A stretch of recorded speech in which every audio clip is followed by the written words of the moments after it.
And this is part 2. It's the first segment. We're going to now approach general guidelines to healthy relationships. Of course, we're going to look at this from a biblical perspective.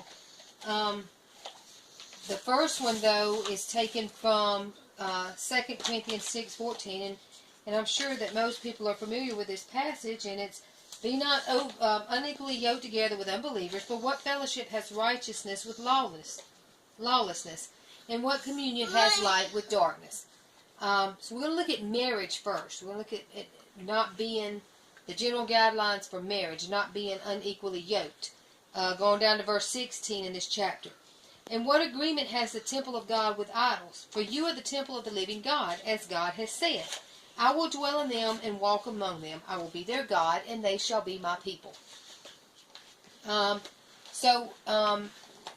Breaking apart marriage into some different categories, there's 4 reasons that I have brought out as to why marriages should not be unequally yoked. Those are the most important relationships, probably. I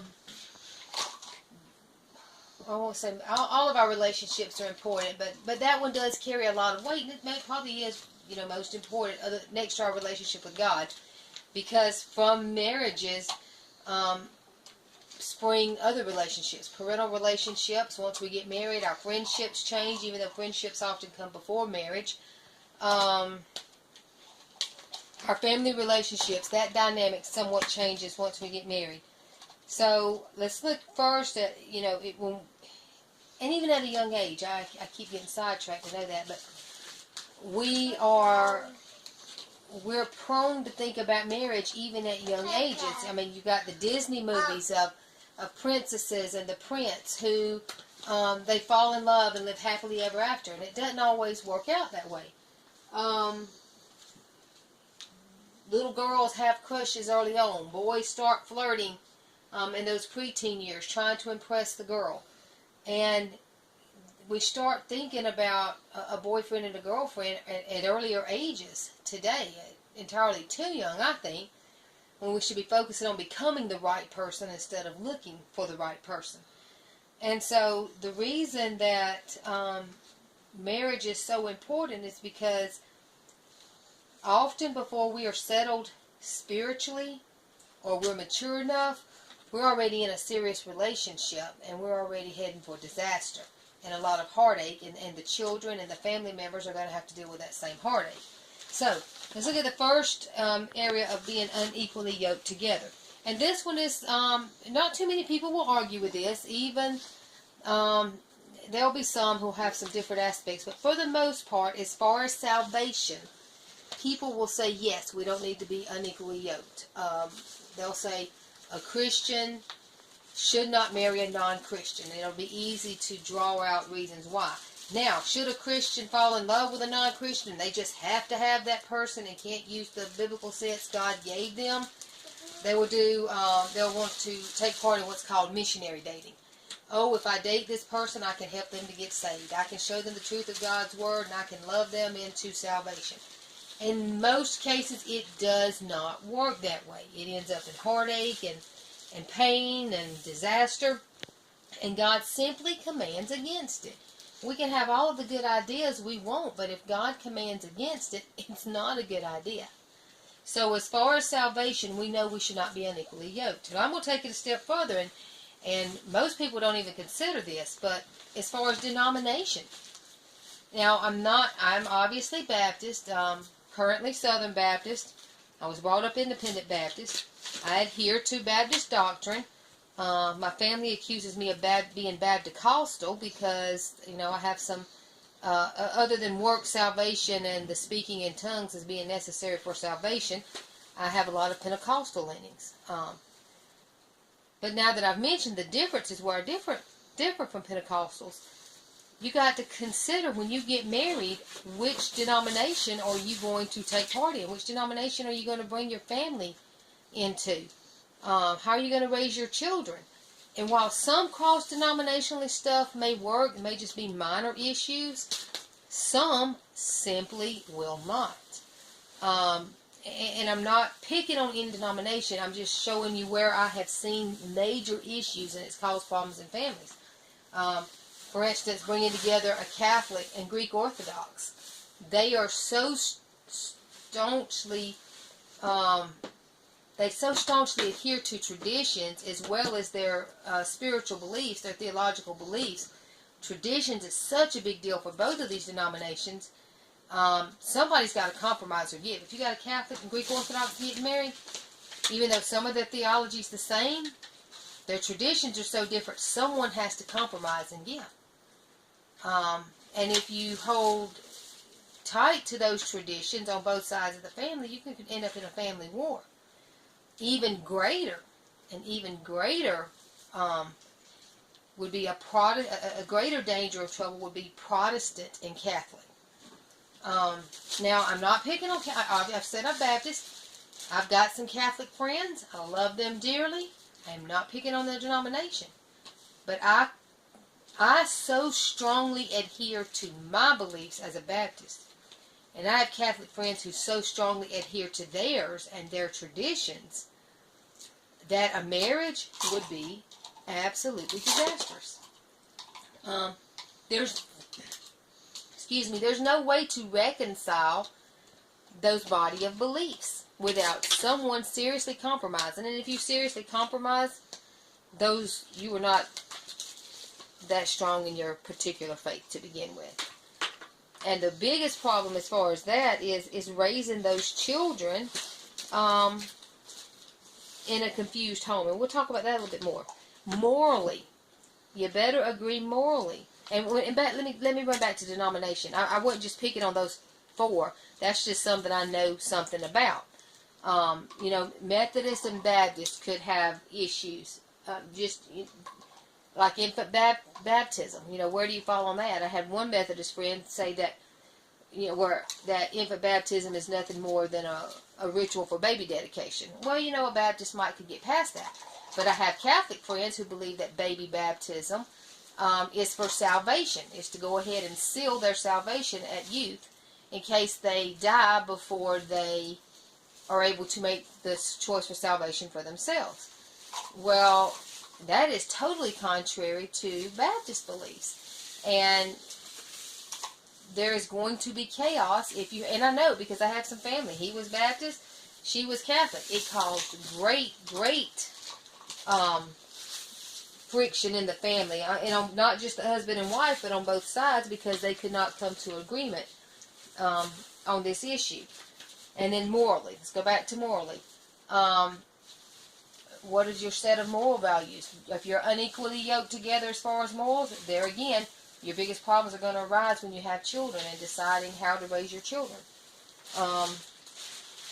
Politically, now that right there is a explosion waiting to happen. The biblical thing should be more important, but in today's age, it's political.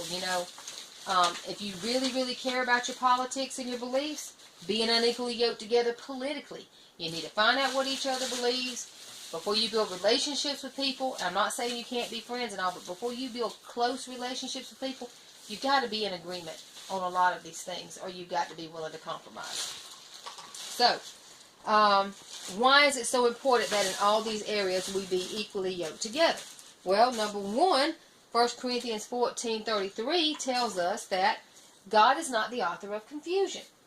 Okay? Well, if God is not the author of confusion, then obviously who is the author of confusion? So, for lack of a better cliche, is this going to be a marriage made in hell or a marriage made in heaven? And if God is not the author, obviously it can't be categorized as a marriage made in heaven.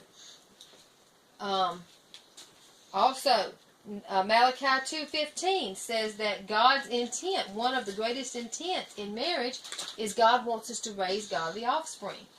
Well, if you don't have two godly parents, chances of raising godly offspring have decreased 50% just, by reasoning.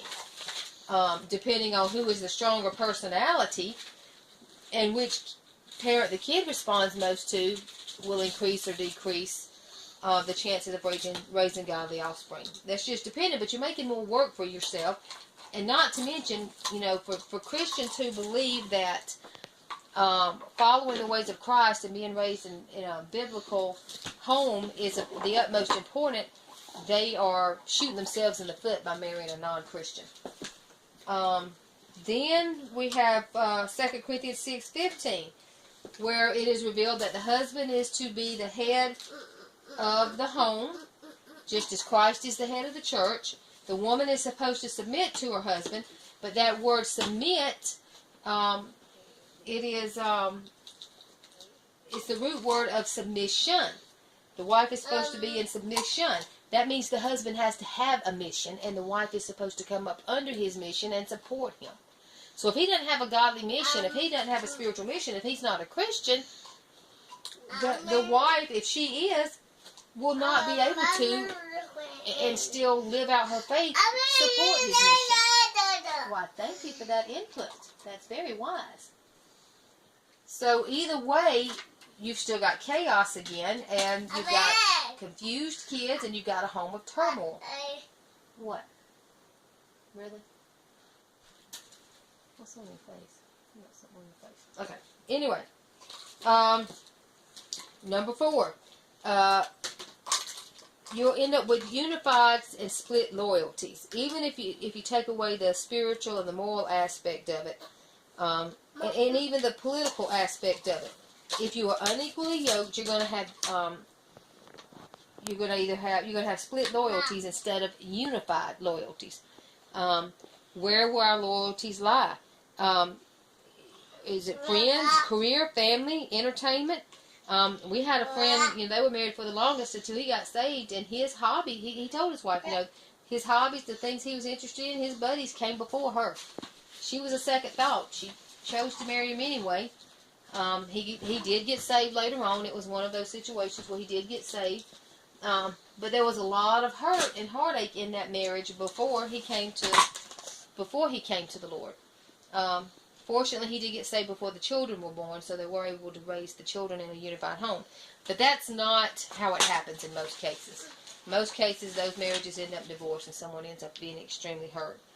And I'll be honest with you here, as far as the split loyalty thing, of course, Ronnie and I got past it because we were Christians, but, if you have to change who you are to keep someone, and we see it all the time, kids who change, and their parents find it, and their parents are brokenhearted because kids change who they are, who they've become, and they no longer recognize their children. No, you tore all that up, so you sit with me for a minute.